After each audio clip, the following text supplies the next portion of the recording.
What's going on out there, y'all? It's your boy E, and I'm back.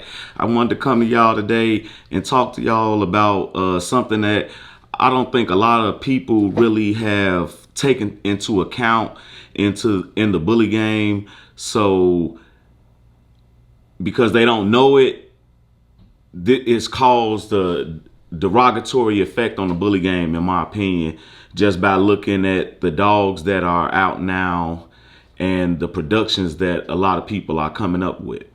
So without further ado, cue the intro.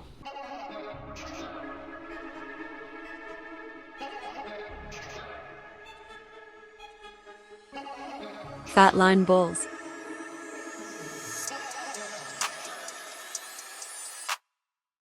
Generations of excellence. Babe fat blood is our foundation. The structure, movement, muscle mass, and definition. Signature headpieces are what we breed for. With over 20 years of breeding experience, our vision is to make a complete line of healthy pocket extreme American bullies. Our blood is in multiple countries and thriving. So stick around as I share breeding knowledge and tips.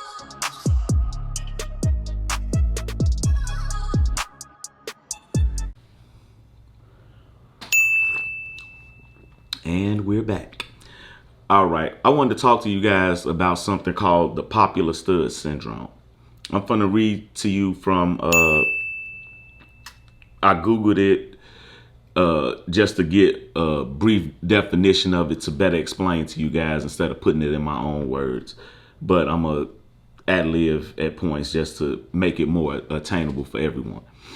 Popular stud syndrome, or the popular stud sire effect, occurs when an animal with desirable attributes is bred repeatedly. In dog breeding, a male dog that wins respected competition becomes highly sought after as breeders believe the sire possesses the genes necessary to produce champions. However, the popular sire effect is not just down to wanting to produce a champion. For example, in Staffordshire Bull Terriers, there are several popular sires who are used by breeders to produce specific colors that are not favored in the show ring. The popular sire is often bred extensively with many females. This can cause undetected, undesirable genetic traits in the stud to spread rapidly within the gene pool. It can also reduce the genetic diversity by exclusion of other males. Okay, with that being said, let me give you my take on just this little part of the definition. In the intro for my thumbnail for this, I had Dax as my thumbnail. And if you're an American bully breeder, everybody knows about Dax. R.I.P. Ed Shepard, one of the best breeders, to do it with the American bullies, and probably produced the most famous dog ever. Someone asked a question on Facebook yesterday, who was the best producer of all time, or the dog that had the most impact on the American bully.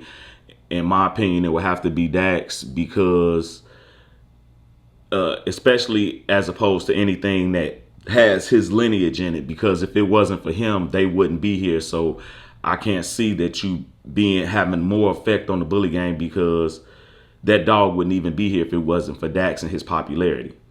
So with that being said, I chose Dax as the thumbnail because the popular stud syndrome, it really took off with Dax, but there were other dogs before Dax that people tried to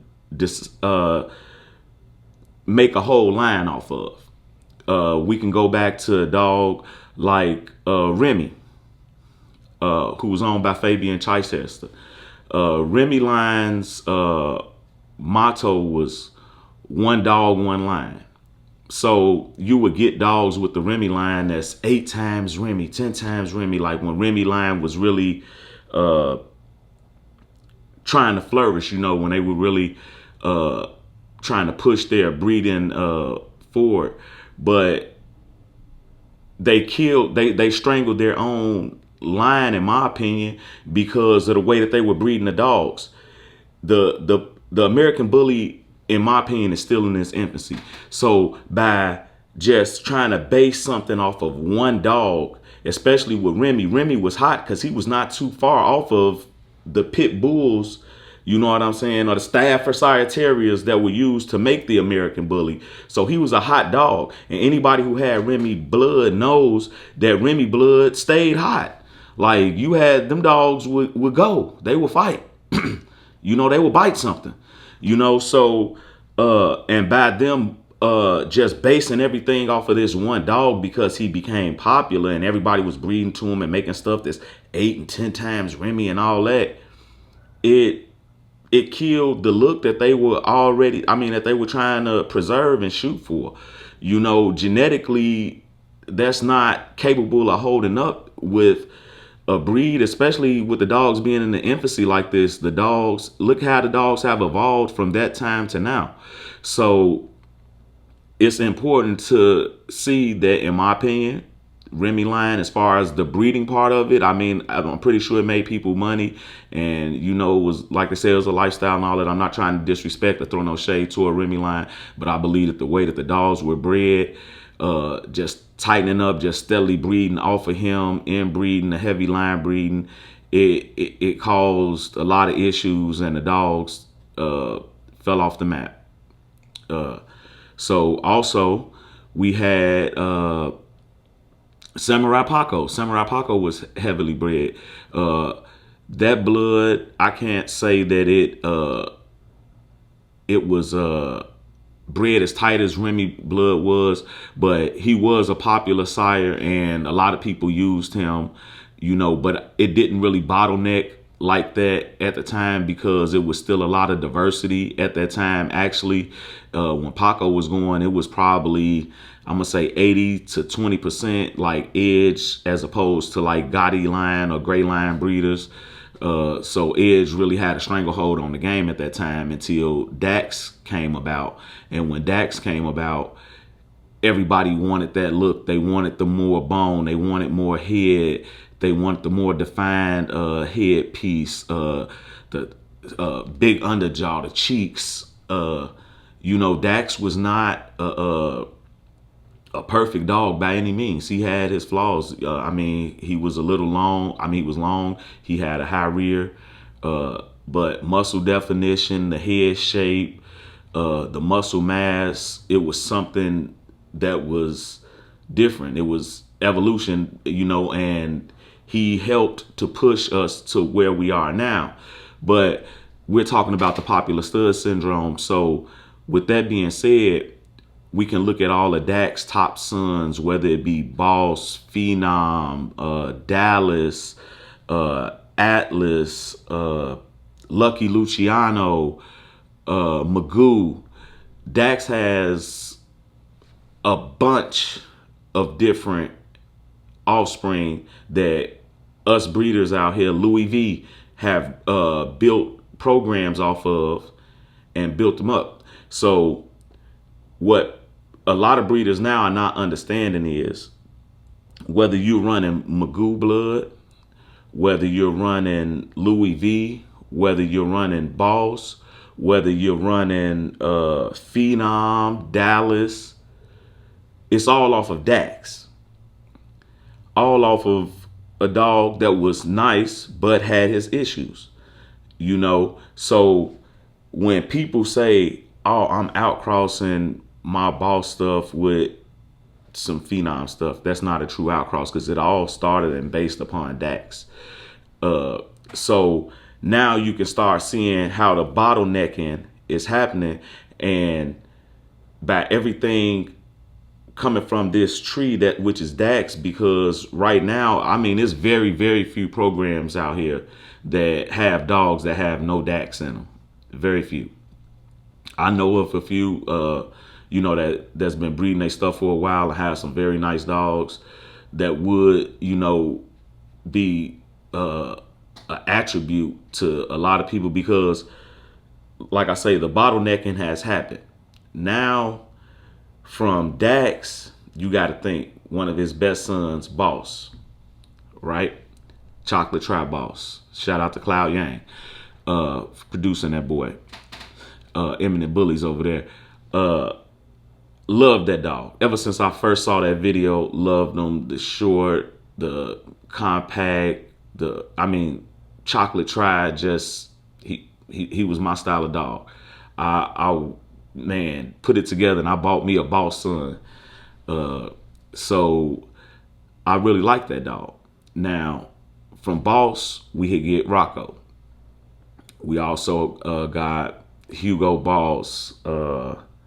We also had Kingpin, Big Boy, which I run here in my yard. Okay, now it's further bottlenecked. You see, now we with Boss. Now, as we're steadily bottlenecking the breed by, because everybody is not using the plethora of studs that's other than these bloods. So now I see people saying, "Oh, this is an outcross of this." No, that's not an outcross. Because if you want to take it all back to the root of everything, it all starts with Dax. Because I've seen dogs out here with pedigrees that's just strictly Dax, nothing else in there. We blend it and mix it, a little bit better. I mean, try to, at least I do, but the way that the game is going now, the bottlenecking has got to a point now where we starting to see the genetic issues. They're there. The heart murmurs, the messed up tails, the messed up structure, weak pasterns, ride jaw. Like we seeing a lot of issues with these dogs now. And it's basically because the way the popular stud syndrome, because everybody is running to the same studs. So if you breed to a particular stud and say you get a bad rear, but you taking it back into the same blood, how you gonna correct that fault? And if the only thing that we had that we're accessing and touching into is these certain few studs, we're never gonna be able to correct the issues that we're getting from breeding with dogs that's gonna come with get the bad part of the genetics. I mean, it is what it is. When you breeding tightly like that, you got to take the good with the bad. And most of these guys that's breeding tightly, they getting right in the game and they don't even really know what they doing. They basically, mixing bloods off the same people's yard. I'm gonna breed this to this, and but they don't have no concept of what they finna do in furtherance of what they just did. A lot of these pedigrees are closed off because these dogs are 3 and 4 times certain dogs in the first 3 generations. And that's what I call a closed off pedigree, because in as a breeder, I know a dog that's bred like that. By me reading that pedigree, I'm not gonna breed that dog back into that blood like that, because I don't want the deficiencies that blood is finna start throwing, because it's been bred too tight. It's a place and a time for breeding tightly off of certain exceptional dogs, but dogs with glaring deficiencies and you doubling down on that, to me, that's fool's work. People can try to sell it for whatever it is, but to me, that's fool's work. Who would do that? If this dog has a horrible rear, I ain't gonna mention no dog's name, why would you double down on that and tightly line breed that, or go back into that? You know what I'm saying? You need to go to something that's structurally sound, especially in the rear part, to counterbalance this rear this suspect rear that we know is suspect, but and that goes for everything with the dog, trying to build a balanced dog, not just trying to chase hype. And it all really stems, the root of the problem is money, because the market has went kind of south, because the clients are getting tired of getting jewed and get sold dreams, and Photoshop dogs and puppies, and it's not turning out how they would imagine. How it's supposed to. The investment that they're making. So, with that being said, they don't want to pay the crazy prices no more to get a dog that got bad hips, to get a dog that got a heart murmur that they can't breed, to get a dog that's easty westy with a crazy underbite, that I mean that's just not a quality, and like always say, the American bully is one of the only industries, dog breeding is one of the only industries is when a person buys a dog, immediately they become a breeder. Immediately, I'm a breeder. Like, they don't know anything about breeding dogs. They don't even really know how to take care of a dog, let alone take care of puppies. I work in the canine reproduction business. I done actually had clients ask me, like, and they all on Facebook breeding, they big breeder and all this.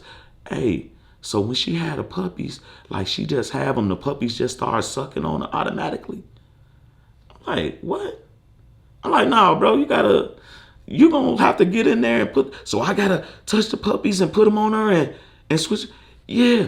Hey, do you think that you would want to do that for me? No, that's your responsibility as a breeder, in my opinion. It's some people that pay to get their little whelp, but me personally, I only do mine because I don't want to be responsible for nobody else's pups. But that's a whole nother story for another day. But the lack of knowledge that most of these guys have with these dogs is glaring, and it shows off in their productions. It's just them Facebook breeding. Oh, this looks good, I'm gonna breed it to that. I got money, I'm gonna breed it to that. Just because a person has money doesn't mean that they can breed.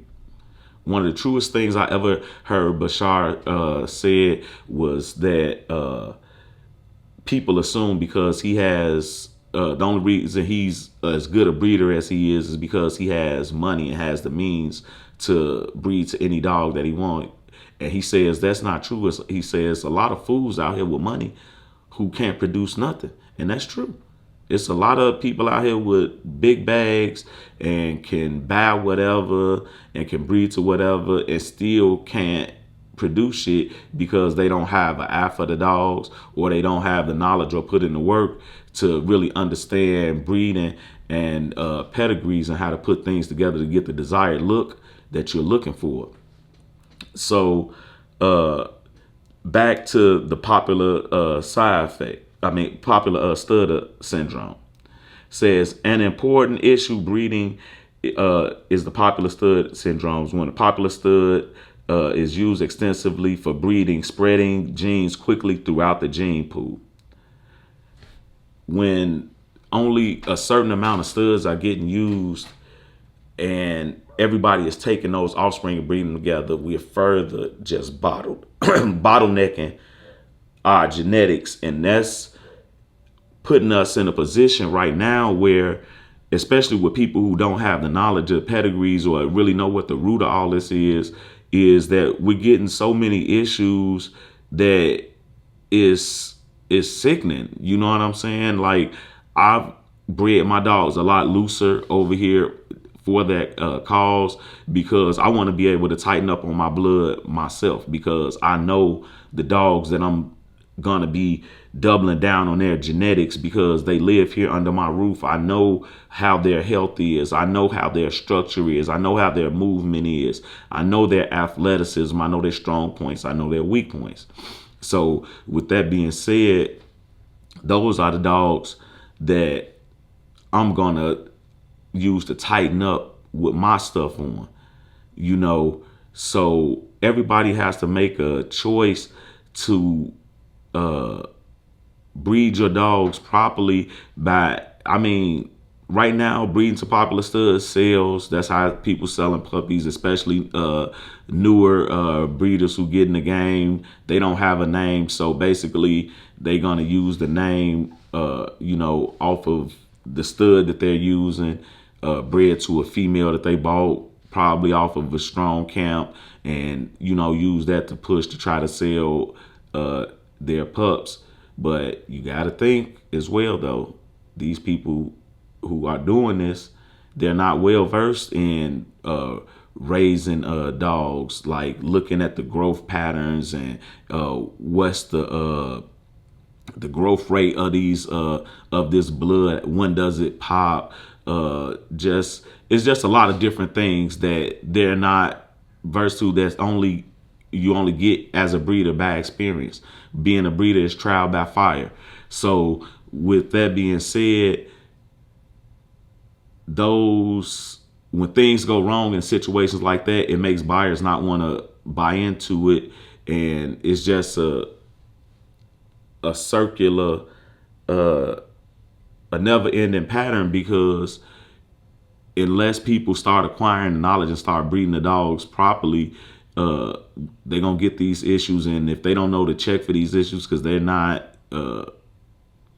caring about that part of it, as long as they getting money in their pocket, they're gonna continue to sell subpar products to people, and it's just gonna further diminish the American bully as a whole. The breed is looked at as a street breed because of the way that the breeding practices and stuff that we have with a lot of these so-called breeders out here now. I mean, breeding crippled dogs that don't nobody like would really actually want. Like it's really done gotten sad. Like mixing dogs. Oh, I got a fluffy bully, and it's the gimmicks is never ending, and it's not doing anything to help the breed. I mean, it's not. It's really hurting us bad.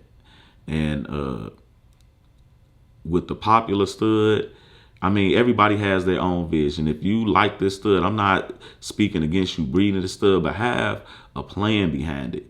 You know, don't think that you can keep breeding this same blood into each other. This breed is at its infancy.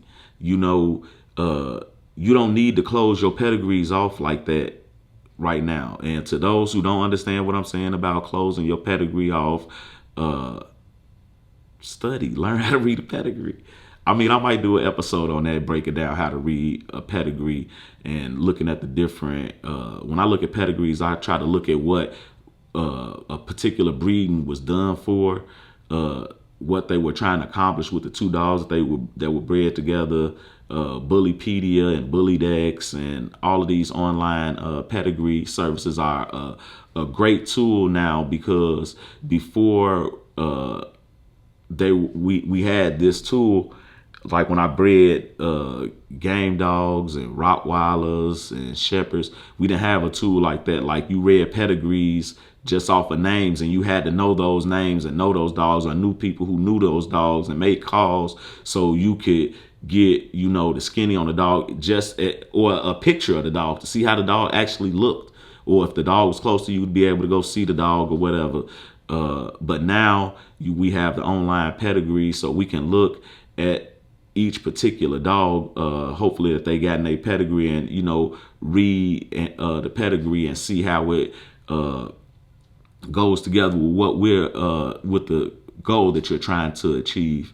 So, like I say, that's a whole different episode. But the popular stud now has been a detriment to the American bully. I can say that because it's like with the blood being bred so tight, and you got people that's continually doing it, and all we're gonna see is dogs that are gonna be way lesser than the dogs that they started off and they trying to emulate, because in my opinion, you don't emulate a dog like that. I'm able to almost replicate the dogs that I breed to, because I breed more off of phenotype instead of genotype. Phenotype is what you see with your eyes, how this dog physically compares to what you have. And then what I've learned about phenotype is I have a certain look that I like about my dog. So if I look at a dog and I like that dog, most likely that dog is going to have a pedigree or been bred such a way that it will go good with what I have.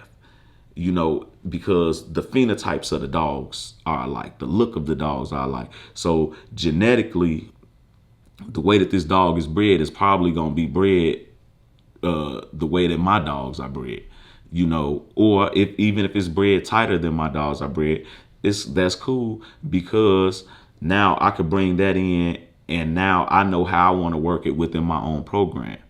But don't get drawn into and throw your eggs all in one basket. That's what this whole episode is about, guys. Just don't throw your eggs all in one basket. Diversify your yard, because you don't want to have dogs on your yard that are so bred so tightly that you can't even breed them together, or breed their offspring together, because this is going to keep you and perpetuate you to keep having to go outside your yard to breed to other studs. If that's what you want to do, if your program is based off of, just breeding to whatever is hot right now, hey, do your thing. But if you have a true direction that you're trying to breed to, and a true goal with where you breeding to, you have to kind of be like a horse with blinders on. You can see stuff, but you got to still keep moving toward your goal, your vision of the dogs that you want to produce, if you're really trying to produce something worth talking about. I mean, I've been breeding for a while, and I'm at a point where I really like the dogs that I'm producing. I'm liking the consistency that I'm able to get out of my line. And right now, I've been doing breedings to add more mass to my dogs, and still keep the same type of structure on them. So with that being said, it's a couple of little things I got going on, but I'm gonna start keeping my stuff on the y'all. I'm gonna let y'all know when I get pups on the ground, and then y'all can check in with me and y'all will see what I got going on. But with this popular stud syndrome, don't paint yourself into a corner. Open it up. There's a lot of nice studs out here that will be a benefit to your program. Start being able to identify a good dog. Start being able to learn how to read a pedigree. Start checking the growth patterns of your dog. Start being a real breeder. Like this is what comes with being a breeder. Like, you have to be able to examine your dogs and put together pedigrees and see things off in the distance that nobody else has seen. One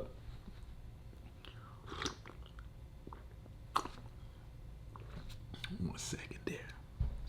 Don't want my coffee to get cold on me while I'm dropping these jewels on y'all. So the goal of this video is talking about diversity. Diversify your yard a little bit. Open up the pedigree some, and then you'll start seeing some good, see the attributes that you really want. If you know what I'm saying. If this type of content that you guys like, man, drop that like, subscribe, man, share this video, put your people up on